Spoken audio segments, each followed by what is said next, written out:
Okay, good morning everybody. This is Will from 3D Optimal Performance. Got a really nice email this morning from one of my athletes, and in this email he explained to me that one of his teammates on the lacrosse team was having some back problems, and that's a pretty common little injury in many sports, so it's not just common to lacrosse. I mean, even people who don't play lacrosse or football still have kind of little back problems. In this email, he explained that his teammate has been having back pains for a while, and it looks like he has seen his athletic trainer at his school. They went through an assessment, a little eval, and didn't see anything that was bad enough to kind of warrant going to send him to a doctor. But they did kind of give him a little treatment. So they gave him some stim, some ice, and a little bit of stretching. So this is kind of a complimentary little program for this athlete, for anyone to really get on. If they're having some back pain. And again, from what my athlete was telling me, he hurt himself doing some box jumps, kind of hurt himself when he cannot really bend down. Which really makes sense in that, when we're jumping up and down, we're kind of drawing our legs up, bringing our femur up to ourselves, and we're kind of really tightening some muscle down our hips. So if we have tight hips already, it's just going to exacerbate it even more, especially if they're lifting, if they're running a lot, they're sitting in desks all day like these guys are college athletes. So it makes sense to put everything together. What you understand is that with this particular back injury, we don't look at the back.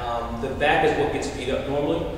So I want to look above or below, and just a quick hitter, I'm going to look below, understanding that his trainer said that he was having, one of his hips was higher and his abs were weak, and of course, I wouldn't dispute that. There's probably some great symptoms that led me to this conclusion that it might be his hips. If the abs are activated because of lack of motion, I can see that one of his hips are a little bit tighter. Maybe the left hip is a little bit tighter because his iliopsoas, that deep muscle that attaches to the femur and up into the vertebra, is tight. It could cause some compensations, and so you want to kind of go from there.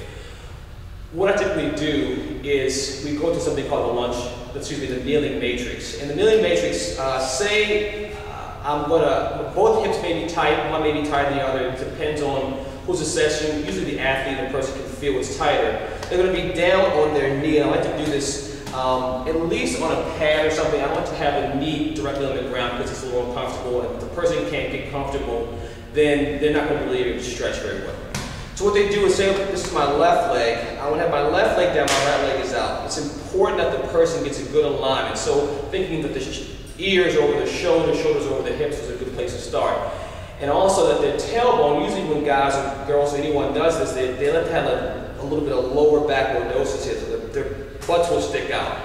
My cue is to tell people to tuck their tailbone under, and as soon as they do that, they start to feel a little bit of tension in that left leg, right? And they're just there. From there, the only thing to do is take the knee and just send the knee forward. This knee is just moving forward, so nothing is moving, chest isn't moving. It's just taking this knee, because the knees are connected, the femur is connected to the pelvis, everything will shift, and this motion here will give a stretch here, right? So that looks like, again, here, when we turn to the side, that you don't want people sticking out here, again, thinking tailbone is tucking under, we're here, and I'm not doing anything like this. I'm just taking this knee is going forward, right? And it's causing a stretch here. So it's going to elicit this leg, because the pelvis is connected, everything's connected, it creates a stretch here. Boom. Again, we're not here. It's important that we don't get here. Even if they are upright and they come forward, they won't get that same stretch. They really have to think that they have to be really aligned here. The next place I want to go is the 3 planes of motion. So I do want to go and take my right leg out to the side. So it's a little bit wider. This foot is facing forward. Usually when I see people do the stretch, they kind of go over here, and they may feel something here in their inner thighs, but I don't want them to go there. Same principle is staying aligned, staying up tall. They take them right here and have them shift over. Again, they can't stick their butt out of the back. Their tailbone is sucking under, and when they get that, they'll feel a little bit different sensation. So again, they're coming forward, they go to the side, but they're also going forward. It's a little bit of a frontal plane motion and a little bit of a sagittal plane motion. So they're going side and front. It looks like this. Again, from the side, the leg goes out. They're not doing this. They're up tall, shifting over, and going forward. Again, this knee goes forward. So they're over, alright, tension there, a little bit more, just drive the pelvis forward. The last one, because we do want to move in 3 planes of motion is the transverse plane. It's a hard plane to really see the movements because a lot of people, when they just twist from here. So they're moving through their lumbar spine. Sometimes they can aggravate what's happening here. So what I like to do is give people a dowel or a stick or a lacrosse stick, whatever you want, broom, is they put it on their lower back. And it's going to be here.